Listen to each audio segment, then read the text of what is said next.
Hare Rama, Hare Rama, Rama Rama, Hare Hare.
Nama Om Vishnu Padaya Krishna Prestaya Bhutale Srimate Bhakti Vedanta Swami Nityanamine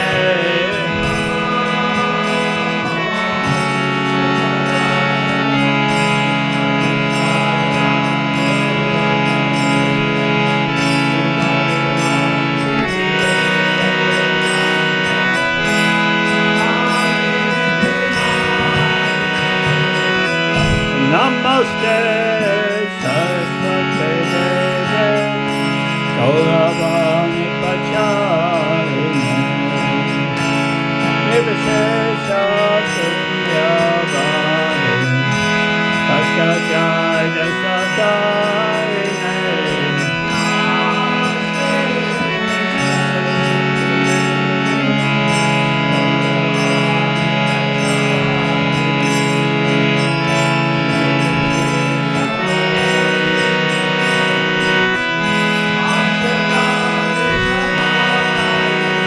Jaya Shri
Shri Krishna Chaitanya Prabhu Nityananda Shri Advaita Radha Sita Shanti Gaura Bhakta Vrinda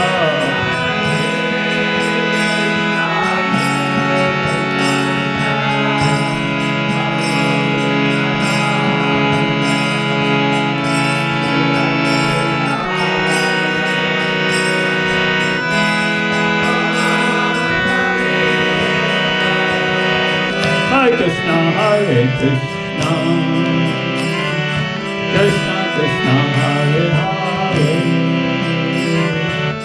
Hare Rama, Hare Rama, Rama Rama,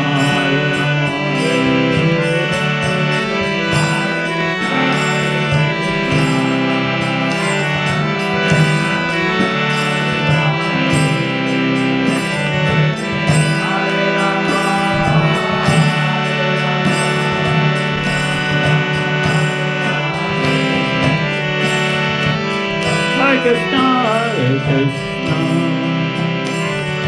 Krishna Krishna, Hare Hare, Hare Rama, Hare Rama, Rama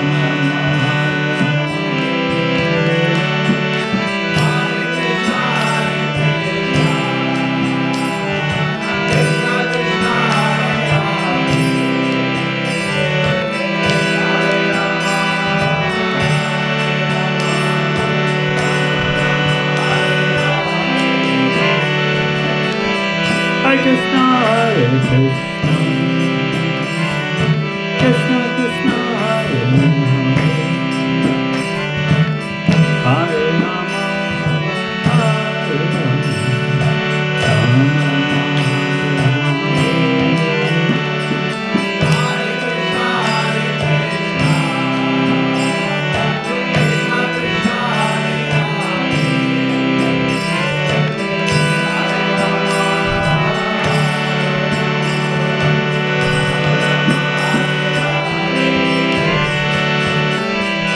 Krishna, Hare Krishna, Krishna Krishna, Hare Hare, Hare Rama, Hare Rama, Rama Rama, Hare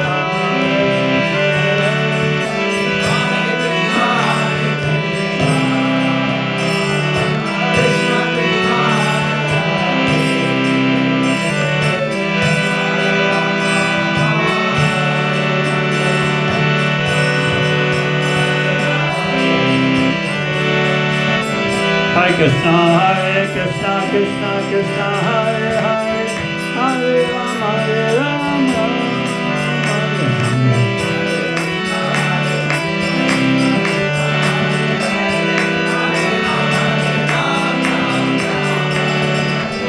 Hare Krishna, Krishna Krishna, Hare Hare, Hare Rama, Hare Rama,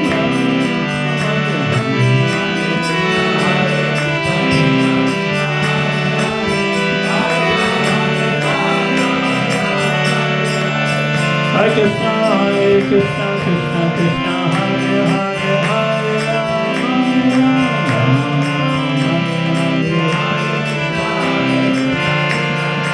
Rama, Hare Krishna, Hare Krishna, Krishna Krishna, Hare Hare, Hare Rama,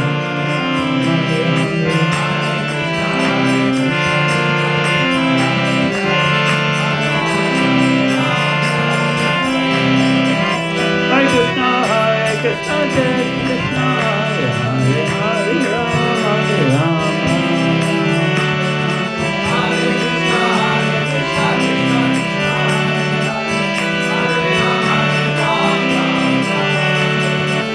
Hare Krishna, Krishna Krishna, Hare Hare, Hare Rama, Hare Rama, Hare Krishna, Krishna Krishna,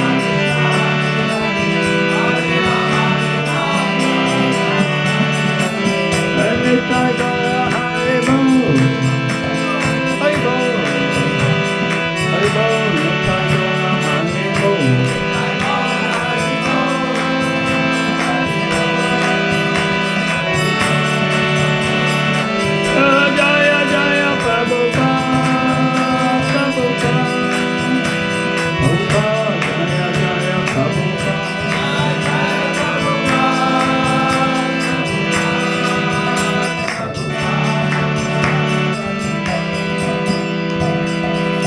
Shang Vishnupad Paramam Saparvakacharya Satarasat Srimati Shri Divine Grace Sabai Charanavinda Bhaktivedanta Swami Srila Prabhupada Ki Shang Vishnupad Paramam Saparvakacharya Satarasat Srimati Srila Bhakti Siddhanta Saraswati Swami Srila Prabhupada Ki Shri Guru Parampara Ki Shri Rup Shri Sanatan Shri Bhattacharya Raghunath Ki Ananta Koti Vaishnavrinda Ki Namacharya Shraddha Thakur Ki Premsko Shri Krishna Chaitanya Prabhu Nityananda Shri Advaita Gadadhar Shivasa Adi Gaura Bhaktavrinda Ki Shri Shraddha Krishna Gop Gopnath Shri Amakunda Radha Kunda Kergavadan Ki Shri Vrindavanam Ki Sharanat Purudam Ki Navadvip Mayapur Dham Ki Ganga Maya Munamai Ki Bhakti Devi Tulsi Devi Ki Shri Shri Radha Madan Man Shri Lalita Shri Vishaka Ki Shri Shri Krishna Balaram Ki Ki Raj Maharaj Ki Shri Jagannath Baldev Subhadra Ki Shri Shri Gauranitai Ki Shri Shri Lakshmi Nrsimhadev Prahlad Ki Shri Gaura Premanande.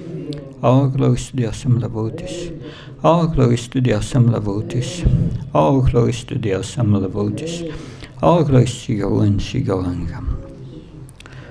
Om Ajnana Timandasya Chananjana Shanakya Saksvan Meditam Yena Tasmai Shri Gurave Namah Shri Chaitanya Manopistam Stapitam Yena Bhutale Svam Rupakadamyam Dadati Svam Padantikam Vandeham Shiyo Shiyuda Padakamlam Shigom Vaishnavamsa Shirupam Jagajatam Saganaragnatam Vitam Tam Sajivam Sadvaitam Savrutam Parjana Saitam Shri Krishna Chaitanya Devam Shri Radha Krishna Padan Saganali Lalita Shri Vishakam Vitam Shah Hey Krishna Karuna Sindhu Dina Bandhu Jyatpate Gopesha Gopka Kanta Radha Kanta Namastate Tapta Kansna Gaurangi Radhe Vrindavaneshwari Vishabhana Sutta Devi Pranamama Haripri Vankha Kalpta Visha Kripa Sindhu Visha Patnam Pavanabhyo Vaishnabhyo Namo Namo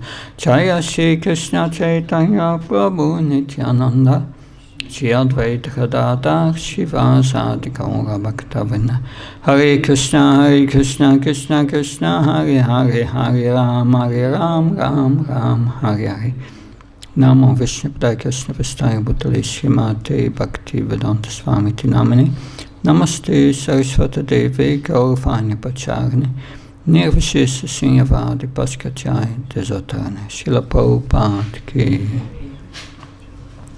So we continue with our seminar from Shraddha to Prema. What do you remember from yesterday? Whatever you remember, 1 point, maybe. But who remembers something? No one? Yes, please. As you told in the starting that Krishna consciousness is a process from Shraddha to Prema. Yeah, it's a process with stages, from 9 stages from Shraddha to Prema. Adho Shraddha, you quoted one. Yeah, from Rupa Goswami, yeah. Good. The first point you mentioned was how Kanishta Adhikaris respond to statements Lord Krishna makes in the Bhagavad Gita. That Kanishta Adhikari. How they see statements that Krishna is giving in the Bhagavad Gita for material purposes. For example, Krishna is providing what we don't have, carrying what we lack. And the way they see it, you were explaining in the beginning. Yeah, the level of consciousness is different. Krishna consciousness is raising of consciousness, and we discussed these 5 levels of consciousness. Yeah. From Shraddha to Nishtha, it takes a very long time, unless one has special empowerment by the spiritual master, or one has like the previous life's advancement. Yeah, and that is very rare. And that is very rare. Yeah, that's true. Yeah. You told us that there are two processes required for the advancement of a devotee.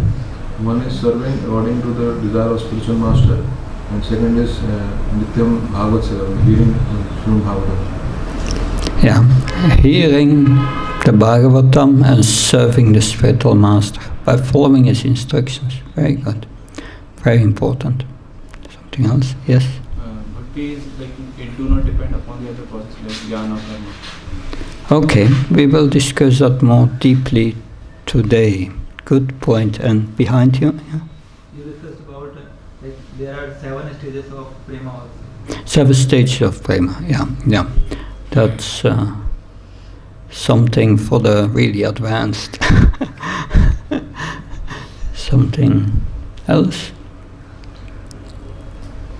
Okay, then today we discussed also last time, so this Anandamoya, in this Anandamoya, which is Krishna consciousness, in this pure consciousness we can live in a relationship with Krishna and experience bhakti rasa. The Lord is rasa. That we also explained that bhakti is independent. Remember? It's independent from jnana, process of jnana and vairagya. At the other way, these processes are dependent on bhakti. Because Vasudeva Bhagavati Bhakti Yoga Prayojita, so if Krishna consciousness is applied, then Jnanyat Yasivairagya Jnanam Sayat Ahaitakam, then a causeless knowledge and detachment develops automatically as a byproduct. So then, last time we mentioned, yes, the Lord is partial to his devotees. But that's not really an unfair impartiality, because everyone can become a devotee and Krishna will reciprocate. And that Krishna says that, Yeya tamam papachate tam sadev bhajamyam. But now he goes deeper, Srila Vishwanath Chakravarti Thakur, in what's the cause of bhakti? And his conclusion is the mercy of the Lord is followed by the mercy of his devotee.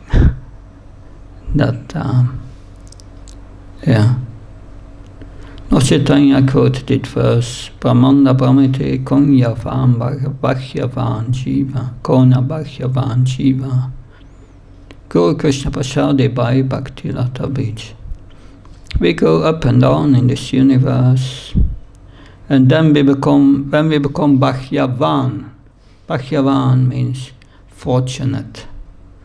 And then, by the mercy of Krishna, we come in contact with his devotee, his pure devotee. And his pure devotee gives us the seed of devotional service, which we then have to water by Vaidhi Sadhana Bhakti.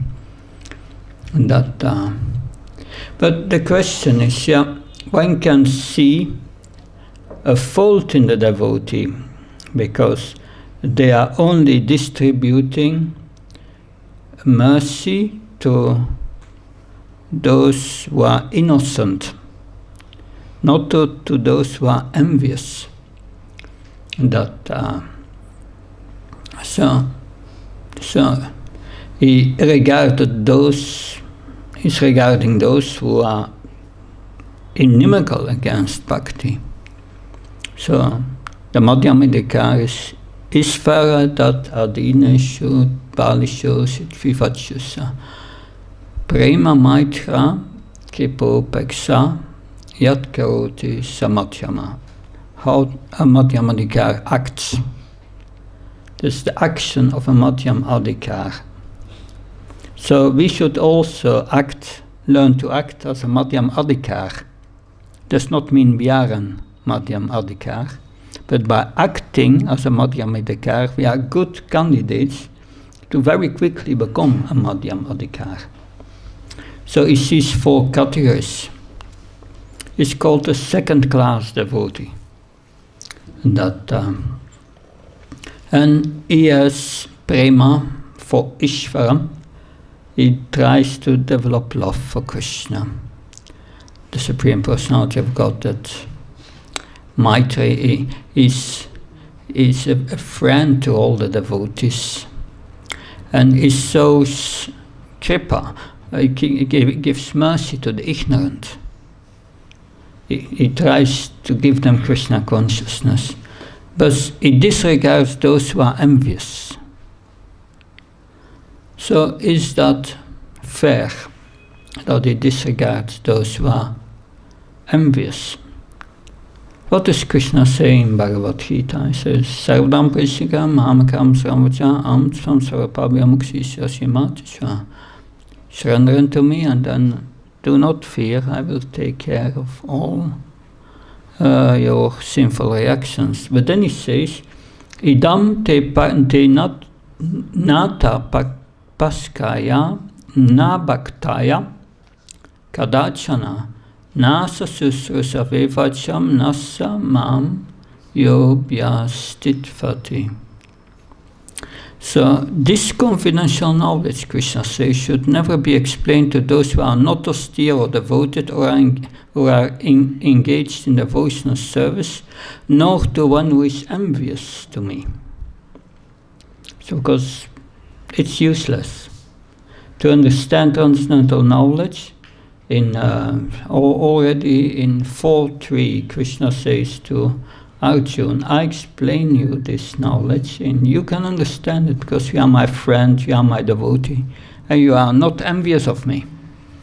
So that's the qualification to start to understand. So it's useless that if you try to preach directly to those who are inimical to us and to Krishna, then what will happen? They will commit offenses towards you. And they are farther away from devotional service. They lose practically all hope. Therefore, we help them by not preaching to them. That should be clear. Is it difficult to know who is envious and who is not envious? Well, you try to distribute books. You will find out very quickly. That's not difficult. And you avoid them. So yes, because everyone is in this material world because we are envious of Krishna. That's why we are here. We want to take his place, the enjoyer. And Krishna sent us here because we had that desire. He said, okay, you want to be the enjoyer? One problem. I'm the supreme enjoyer, so if you remember me, there will be no fun. So you first forget me. So everyone in this world has forgotten Krishna and thinks himself in the position of the enjoyer of all of the material energy. But now Krishna, he gives permission to his pure devotee to distribute Krishna consciousness.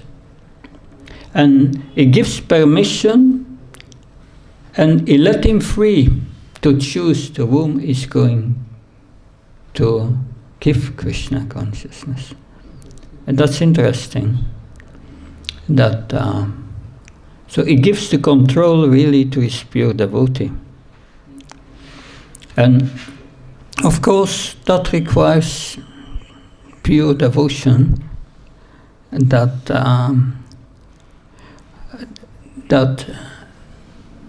to get that delegation, but still those who are not pure and working under the instructions of a pure devotee, they are also empowered to do that. Interesting. But that brings to the point, Krishna comes under the control of his devotee.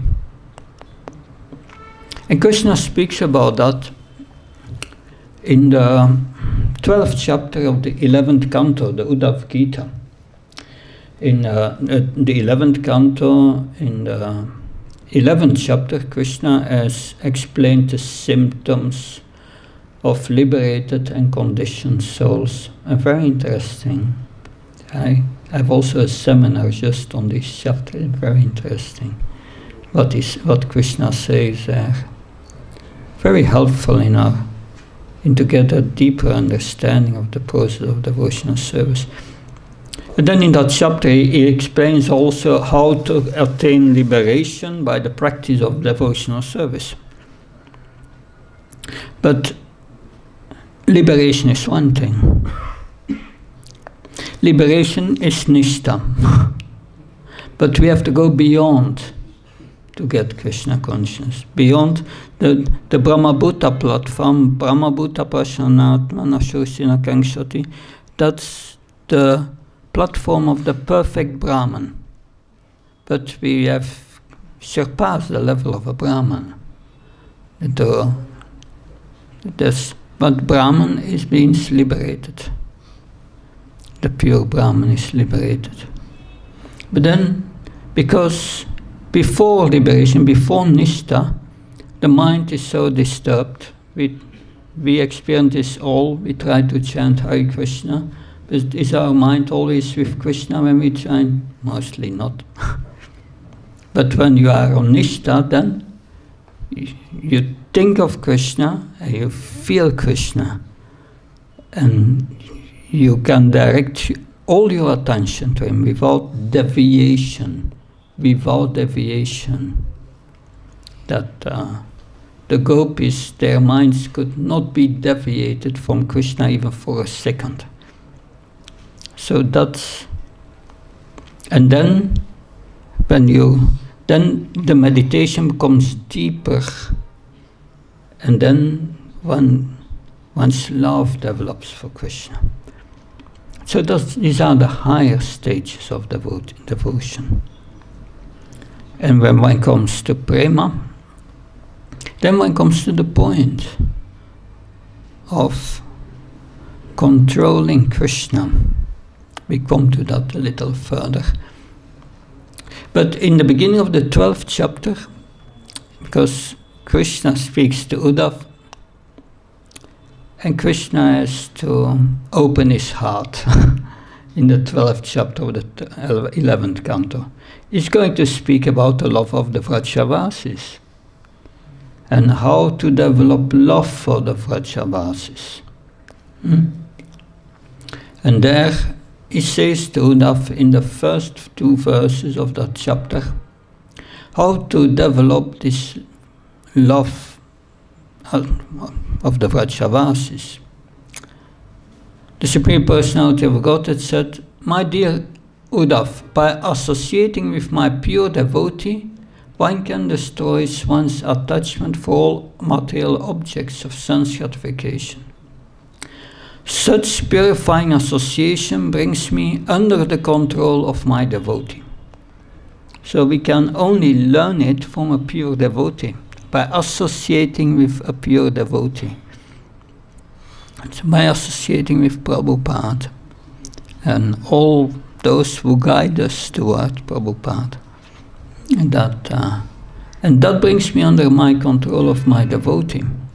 And then Krishna gives a list of things which does not bring him under control.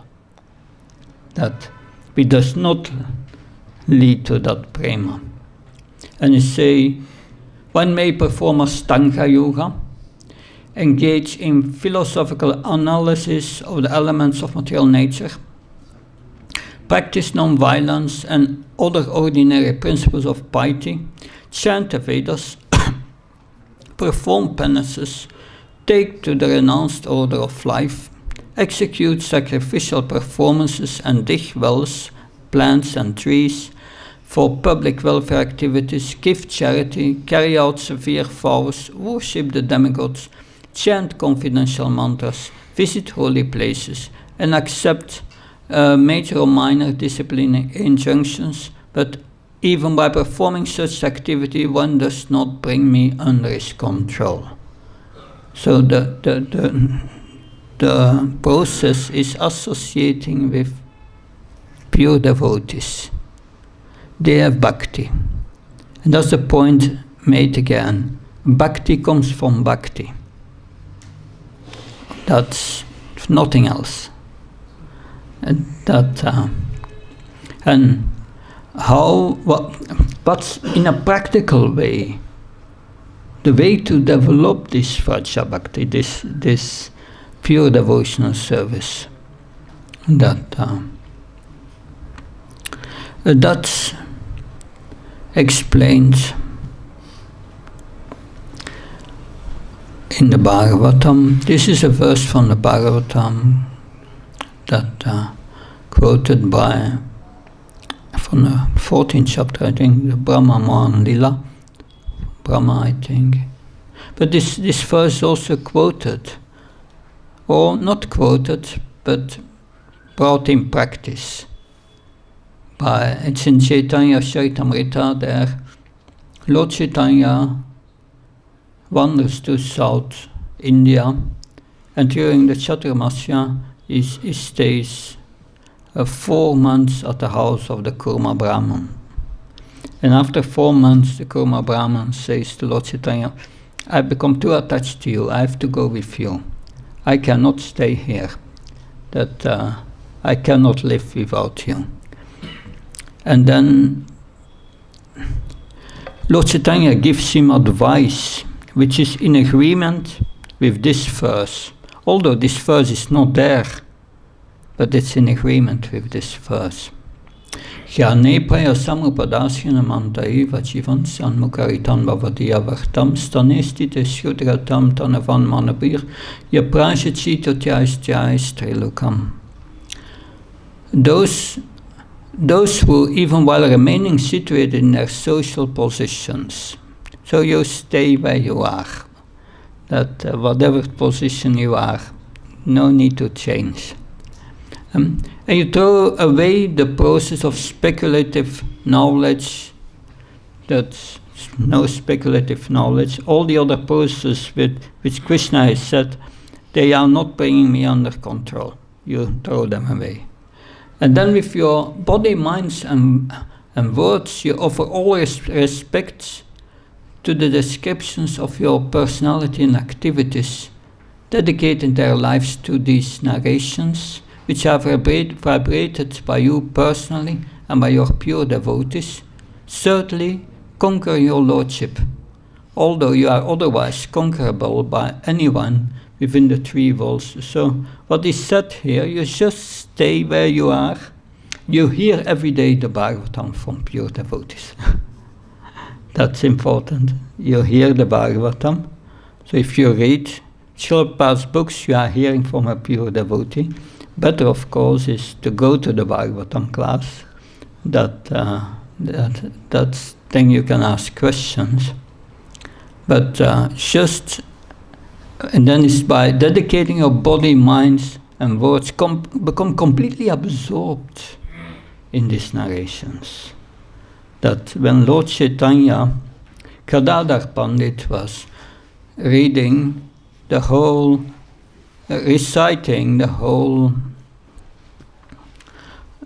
pastimes of Prahlad Maharaj from the Bhagavatam to Lord Chaitanya, and when Kadadhar had finished, Lord Chaitanya said, start again, I want to hear it again. So that shows this laulyam, this sweet wanting to hear. This is most important. If every day we chant our rounds, but we should also feel bad if one day we cannot hear the Bhagavatam. Always hear the Bhagavatam.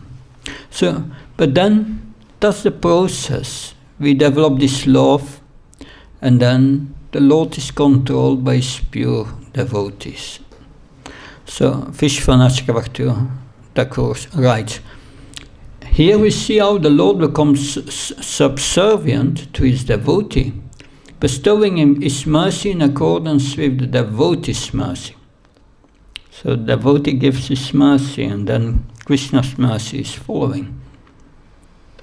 But there is no irregularity in this arrangement, because the reason that mercy appeared in the devotee is because bhakti is in his heart. That's the reason. Bhakti. He is associated with a pure devotee who has bhakti.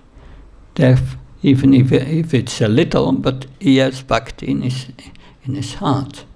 So without having bhakti, there is no possibility of the devotee manifesting mercy to others. You cannot give mercy to others when you don't have this bhakti.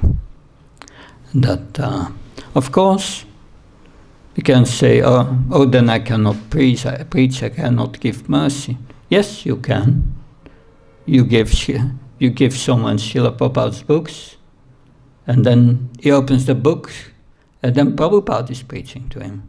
Very powerful. That source of bhakti. These books are a source of bhakti because Prabhupada's potency is in it. That, yes. Thus, in this case, the self-manifesting, independent nature of bhakti is again resolved. Bhakti is independent. And the devotee is independent in distributing this bhakti. That, so, therefore, in the statement, yat kenapi atibhagena yatta shado sevane, the person who has attained faith in the service of the Lord by extreme good fortune, and the words atibhagena, extreme good fortune, should be understood to mean the attainment of the mercy of the devotee, which surpasses the results of material pious activities.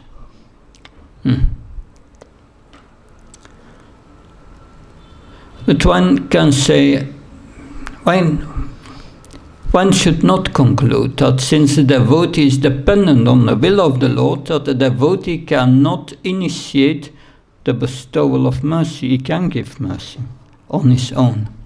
And examples of this are Narada Muni.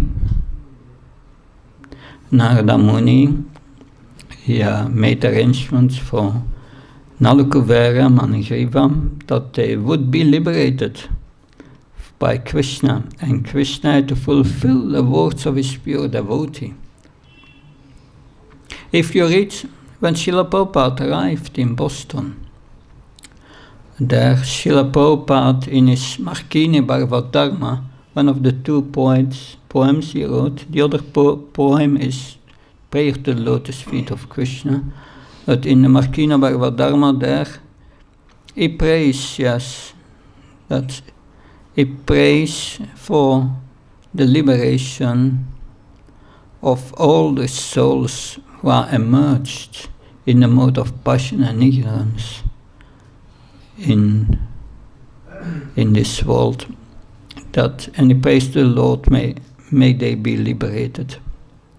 That so Srila Prabhupada was already praying for us before he arrived in America.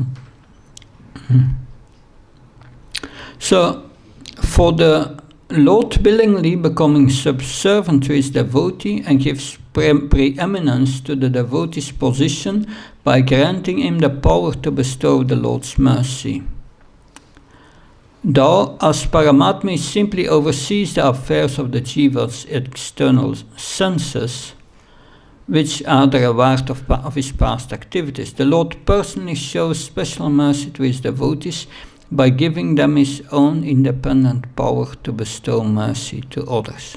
So that's interesting. As the super soul is in the heart and he arranges the actions and reactions of everyone, but in the heart of a pure devotee, he gives them the independence to give mercy.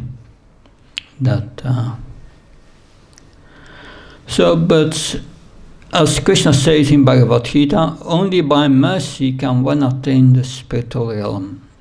This mercy is manifested in the Lord's bestowal of his own Kripa Shakti to his devotee. So he gives his Kripa Shakti to his devotee, who then gives it to the fallen souls. So that's important to understand as cause of bhakti. But now he analyzes, Vishwanath Chakravarti Thakur, is bhakti caused by nishkam karma? And that, so sometimes it is said that prescribed activities, karma, performed without personal motive, that's nishkam karma. It's like a door to bhakti. So is that true? Srila Vishwanath Chakravarti Thakur said, there is no harm in such statements if we understand their relative nature. But charity, austerities, and so on were clearly denied. They are clearly denied as causes of bhakti in the 11th canto of the Bhagavatam. And I quoted a verse. So all these activities which do not bring Krishna under control. So it's denied there. But and then that so he quotes another verse and says, even if one endeavors by yoga, analytical study, by charity, by austerity, by jhaya, by chanting the Vedas, by study, by renunciation, one cannot attain the Lord. That, but at other places, it's also explained that charity and austerity are causes of bhakti. That's the opposite.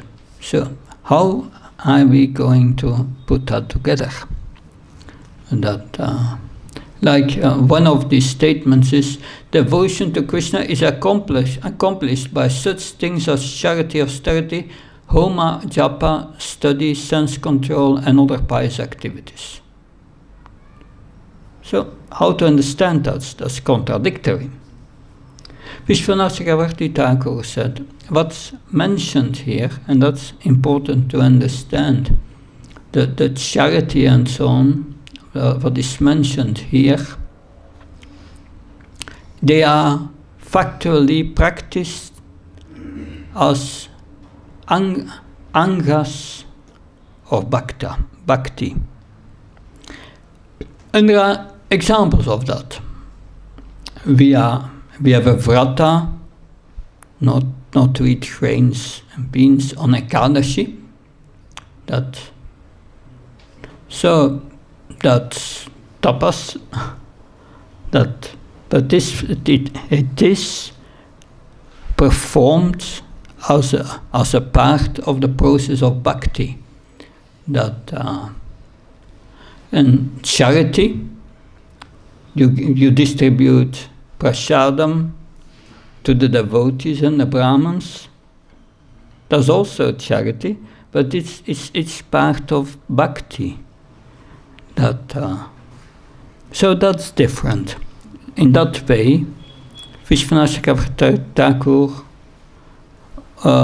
makes that difference. Of course, activities that brings one to the mode of goodness makes one more receptive for bhakti, more receptive. So that is also important in our preaching, especially when we preach to people outside, new people. We have to find out who is receptive. Otherwise, our preaching may not be successful. You need a target audience who is receptive. And that's important to understand that, because like when Lord Chaitanya, he visited Varanasi, Benares, and he was staying at the house of Tapana Mishra, and Chandrasekharacharya was there. And at that time, during one of his first visits, all these Mayavadi sannyasis in Benares, they were criticizing the Lord as a sentimentalist chanting these holy names, that a sannyasi should not do that, should study Vedanta, be serious. They were criticizing the Lord. So he did not preach to them. But a few years later, then they became more favorable. And a Maharashtra Brahmin came on behalf of this impersonal sannyas to invite Lord Chaitanya. And then Lord Chaitanya preached to them and converted them all into Vaishnavas. We cannot do that. Impersonalists turn them into Vaishnavas, but he did. That he met Prakashananda Saraswati. The whole story is in Chaitanya Charitamrita. So because the audience was more receptive, has become more receptive. So that's important. Who is receptive to preach to? That, in other words, who are the qualified innocent to preach to? That's important. Like if we have, and also when we have college programs, we preach to students. We have to know what's their interest, what are their expectations, what do they want, what are they expecting if we meet them. And then from their expectations you connect it with Krishna consciousness. And so that is important in our preaching, that to understand who is receptive. Many times people who are vegans and already vegetarian, they have also interest in spirituality, or persons who are a bit yoga. So different kinds of people, different targets, target audience, and we must develop special programs for different target audiences. But now the next point is, bhakti is always different from karma and jnana. And Srila Prabhupada, he quotes many times in that scenario on that topic of karma and jnana. He quotes this verse spoken by Lord Brahma Mohan Lila again, that text 4, chapter 14, canto 10. He quoted it so many times. Shreya Shritim Bhakti Mutasyate Vibho Klishantye Kevla Bhotalapyate Tishama Soklesala Eva Sishyate Nanyatyatastula Tusavratinam.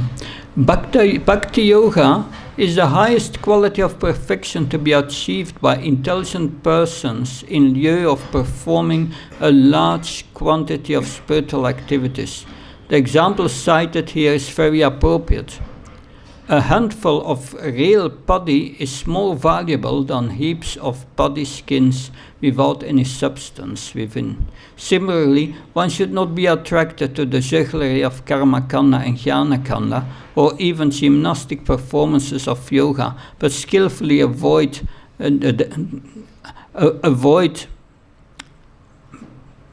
but skillfully should take to the simple performances of kirtanam, smaranam, etc. under a bona fide spiritual master, and without any difficulty attain the highest perfection. So it's like, husk of rice, there's nothing in, no grains, and so Srila Prabhupada in a lecture in San Francisco on Chaitanya Charitamrita, So far salvation is concerned, nobody can be liberated without bhakti, without devotional service. So that's an important point to understand. What is real liberation? That liberation is mentioned in the second canto, in 10th chapter, I think verse 6, where it is said, mukti, liberation, is becoming free from the subtle and gross bodies, especially the subtle body, because the subtle body that is the cause of our rebirth. But this can only be attained if we realize our spiritual svarup. If we realize that we are a servant of Krishna. If we have developed love for Krishna.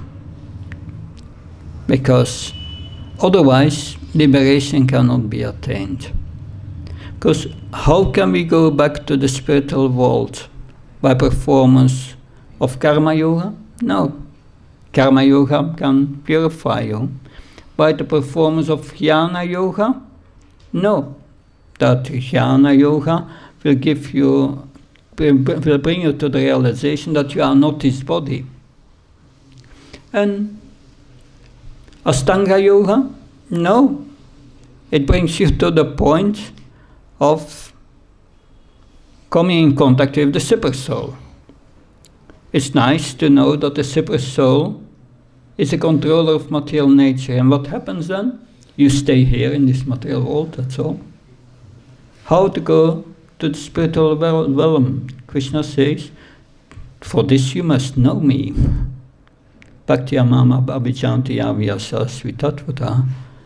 And to attain this position, to go back to the spiritual world, you need ananya bhakti, pure devotional service. Therefore, the highest yogi is yoginam apasarvnam madhyanantratmam shradvam bhajdevyam samayukta tamam. The highest yogi who is united with Krishna in the heart, with love. So without bhakti, you are not going to enter the spiritual world. Because you have not realized who you are. We are a part and parcel of Krishna, a servant of Krishna. So a lot of to say about that, but that Vishwanath Chakravarti Thakur says yes. He says that accomplishment of the results of bhakti, of jnana, karma and yoga are completely dependent of bhakti. So without a little tinge of bhakti, you cannot have any results of these processes, jnana, karma and yoga. Whereas the accomplishment of the results of the practice of bhakti is prema, is never dependent of karma, jnana or yoga. It's not depending. These are stages to come to bhakti, but we should take to the direct process of bhakti. That is mentioned also in, this is from Harinam Sintamani, that there is mentioned, this is Haridas Thakur. Therefore, thinking of the welfare of the jivas in Kali Yuga, the Lord has descended with his name.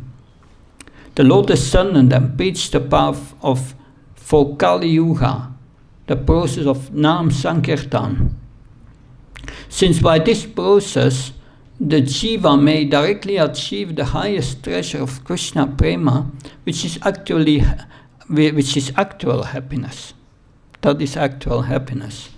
It is called the major or chief path, as distinct from secondary paths of karma and jnana.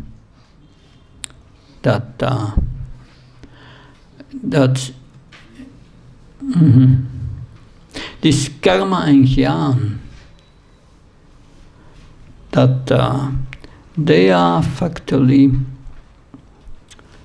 they become obstacles of the path of devotional service. We will see a little further that this is also from Harinam Chintamani.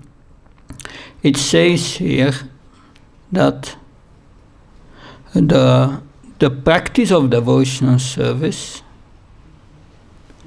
that and the attainment of perfection is the same process. So it is our sadhana, but when we get perfection, it becomes a sadhya, it becomes a perfection. So after liberation, what do? The same as before, we perform devotional service. So it's therefore, Haridas Thakur said, at the perfectional stage of prema, the means of sadhana and the end sadhya, or the method upaya, and what is to be attained by the method upeya become non-different. So the process leads us to the perfection of prema. And prema means we are still practicing the same process. Thus there is no barrier or obstacle between the life and activities during the training and the perfectional stage. The holy name remains constant in both cases. In this way, the jiva can easily transcend the material world. That's from Harinam Chintamani. Now, I have some quotes here because I want to know these references of Srila Vishwanath Chakravarti Thakur. Where do they come from? And I did some research, and this is from Srimad Bhagavatam 11, 20, 31. This is from Bhaktya-loka, written by Bhaktivinoda Thakur. He mentioned the verse that was quoted by Vishwanath Chakravarti Thakur. So it's the point is na jnanam, na savairhyam, vairahyam, preyashreya bhavaya. Jnana and vairagya are not beneficial for the practice of bhakti. Jnana and vairagya. And then the verse here says, therefore for a devotee engaged in my loving service, with mind fixed on me, the cultivation of knowledge and renunciation is generally not a means of achieving the highest perfection within this world. And that's interesting. That, let's see here. Because we speak about jnana, but what is the realized jnana? It's not easy to understand, but what is the realized jnana is prema. Prema is higher jnana, spiritual jnana, much more higher knowledge. But you can only attain that when you attain prema. And we see that when this is Uddhav. Uddhav was sent to Vrindavan after Krishna.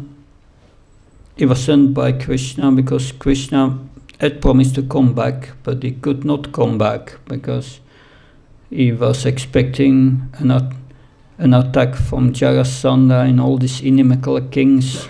And if he would come to Vrindavan, then these demons would give trouble to the residents of Vrindavan. He did not want that, so he sent Uddhav. And Uddhav, when he arrived in the evening, so he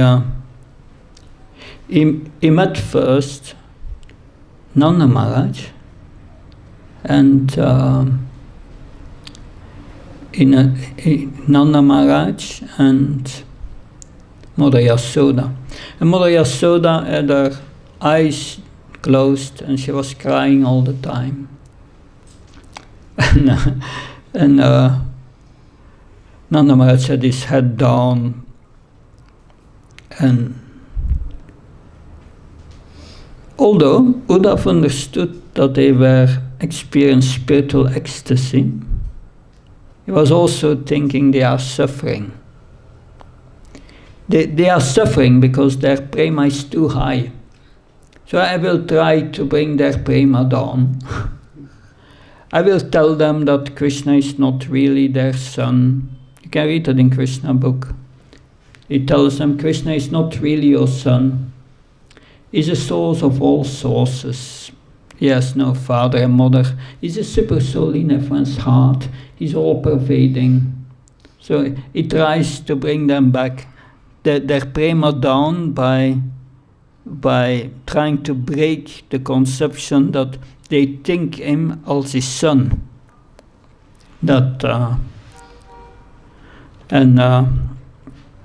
So Uddhav goes on for a whole time, is mentioning all these arguments, how Krishna is all pervading and the controller, and that it's 1.5 page in Krishna book, all these arguments. And then Nanda Maharaj says that, yes, Uddhav, you are younger than me. I forgive you. But you don't know who Krishna is. Krishna, yes, Garga Muni has said Krishna is equal to Narayan. But he's not Narayan. Narayan is Satya Sankalpa, he speaks always the truth. But my Krishna is expert in speaking lies. And Lord Narayan is always self-controlled, not disturbed by the modes. But my Krishna, if I don't give him food in time, he becomes angry. So how can I know Narayan? Yes, we are also worshipping the Salagram Shila, that's Lord Narayan, but Krishna is not Lord Narayan. So Uddhav was not, he could not bring their prema down by all this philosophy. So the higher knowledge is really bhakti. But to attain that higher knowledge, that's the privilege of the pure devotees. So this jnana can never control bhakti. It's not beneficial because if you want to develop these higher rasas, you must see Krishna as your friend. You must see Krishna as your lover, as your son. It's not possible when one knows, yes, Krishna is God. So that's interesting. That's the position in Goloka Vrindavan. Everyone remembers Krishna and they think only of Krishna, but not their godhood. That's in the back somewhere. Yeah, he may be God or not. It's not important, but we love him, that's important. This love is what Krishna wants. And that's specific to Goloka Vrindavan. In Vaikuntha, the love is not so deep, because they are still, this majesty is there, this opulence is there. So this jnana and this vairagya can never control, can never influence bhakti. It's not beneficial for it. So therefore, this verse said, my devotee engaged in my loving devotion with mind fixed on me. The cultivation of knowledge and renunciation is generally not a means of achieving the highest perfection within this world. The temple of Krishna Prema is situated on the highest peak of Goloka Vrindavan. In order to reach that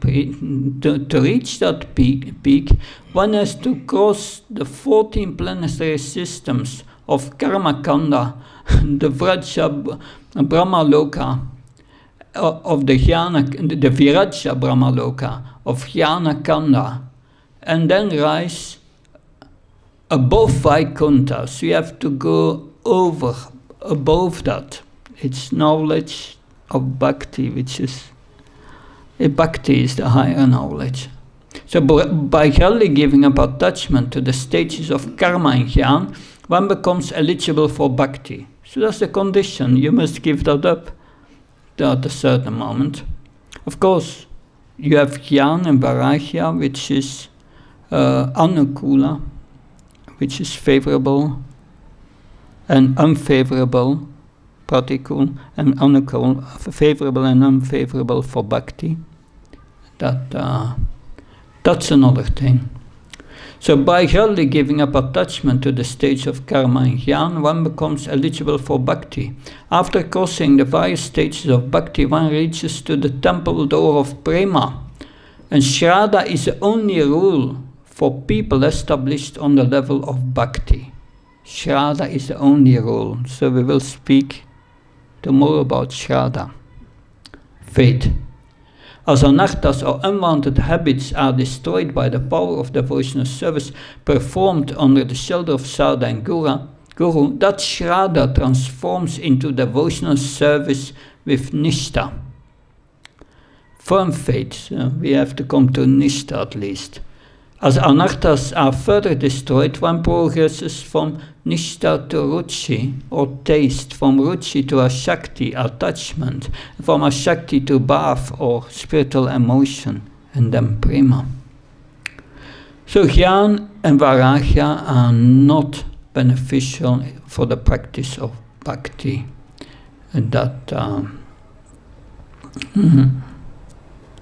This is Ramananda Roy speaking to Lord Chaitanya in Chaitanya Charitamrita.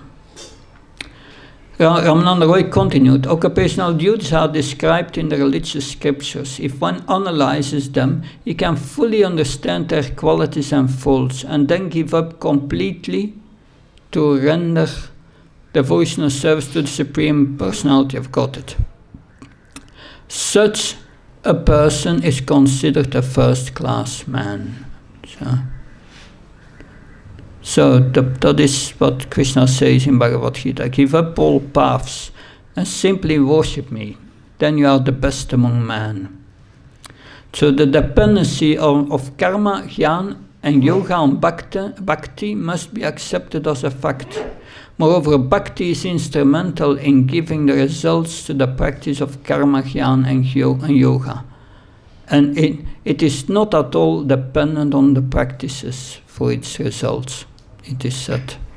So one can only get permanent results from this karma and this jnana and this yoga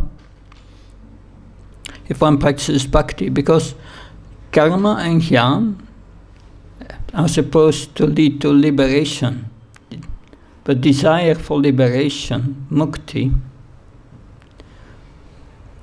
is one of the two witches, Rupa Goswami says. Bhukti and mukti. Bhukti is karma, and mukti is jnana and yoga also. That's for liberation. So they are obstacles factually. What is to be accomplished by karma, tapas, jnana and vairagya is easily attained by my devotee through devotional service. So no need to to perform these processes. And this is another quote here from Hari Bhakti Sudodaya. And this is from Srila Prabhupada, from a purport of Bhagavatam 4.7.36. The purpose is that sometimes when a friend or relative dies, especially among lower class men, the dead body is decorated, dressed and ornamented. The body is taken in possession. That sort of decoration of dead body has actually no value because the life is already gone. Similarly, any aristocracy, any social prestige or any advancement of material civilization without Krishna consciousness is good as the decoration of a dead body. That is what it is. The last quote here on this subject of Jnana and Vairagya. Bhagavad Bhakta Inasya Chatisha Stram Chapastapa Apranasyeva Dehasya Mandanam Dokaranjanam. Without devotion to the Lord, good birth, knowledge of scripture, japa, tapas are like decorating a dead body, who gives delight to relatives and friends, but is no use to the dead person. Thus, without bhakti, all these endeavors are fruitless, jnana, yoga, and other processes, and therefore dependent upon bhakti, as a body is dependent on life air. So tomorrow we will start with speaking about faith. Any questions? We have a few minutes.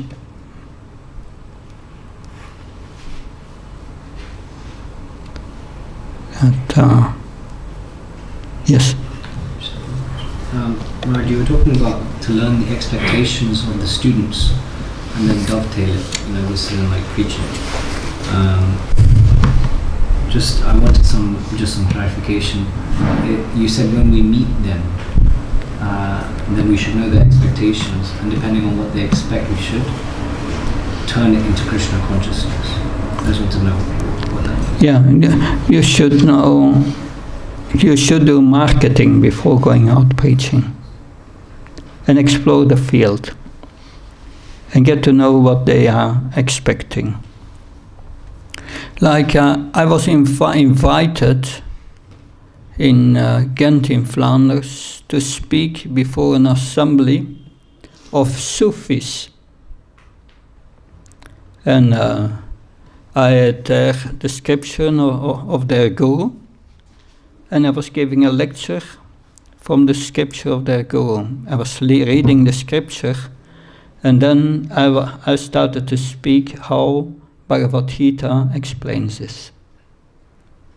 And that was very impressive for them, that they became very favorable to Krishna consciousness. But you have to do some research what are they expecting,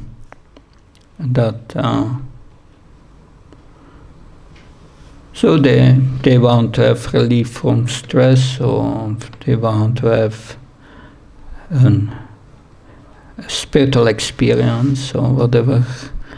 So sometimes I've done programs without lecture, just mantra meditation programs. And after a few times, then they become more receptive. Mantra meditation and then prasad. But you have to see what kind of audience. I've also a series of special topics that I use for certain circumstances, for new audiences. You cannot speak straight about Krishna because they don't have faith in it. Faith is not there. But Krishna says many things in Bhagavad Gita which cannot be denied. The body changes. Who are we? What's the origin of consciousness? For students, that's interesting. Origin of consciousness. That and also Bhakti Swarup Damodar Maharaj has written a lot of about that in his small books, and we can explain that in a very scientific way. That and they cannot go around it, and that may be an introduction to them. But this specialized preaching, especially the preaching to devotees, is more easy. The congregational members, but then attracting new, a challenge. Does that help? Something else? Yes? Jnana and Vairagya are hindrance in the path of bhakti, but I heard Bhakti Devi have two children, Jnana and Vairagya also. So, sincerely practice the bhakti, then automatically Jnana and Vairagya will come. How it's a contradiction or? No, Jnana and Vairagya, they are the sons of bhakti. So that means they are a result of bhakti. We develop really Vairagya. We understand Krishna is the enjoyer, and we are his servants, and everything belongs to Krishna, and therefore we use everything in Krishna's service. It's not ours. Your sense of possessiveness goes away. And you use everything in Krishna's service. That's Yukta Vairagya, explained by Rupa Goswami, and that's the result. So that's one side. And at the other side, Jnana develops by devotional service. You understand the position of the soul. I'm a servant of Krishna. You understand your whole real nature. And that's a result. That knowledge is given by Krishna. Tesham satyuktam bhajnam pidvurvurvakam dadami buddhiyogam dam. I give the self-realized knowledge to the heart. Bhagavad Gita, 10:11. Tesham evanakampatam amarjana jamtamanasa jamatma bhavastu jnanitipannavashvata. From within the heart, I remove all ignorance with the jnana dipana, with the lamp of knowledge. That's real knowledge. That comes from bhakti. All the other knowledge and vairagya is not complete. It comes complete only when Krishna is in the picture and devotional service. So helps. Good, we will stop here. We are a little over time. Look forward tomorrow to discuss the next part, Shraddha, faith. Thank you.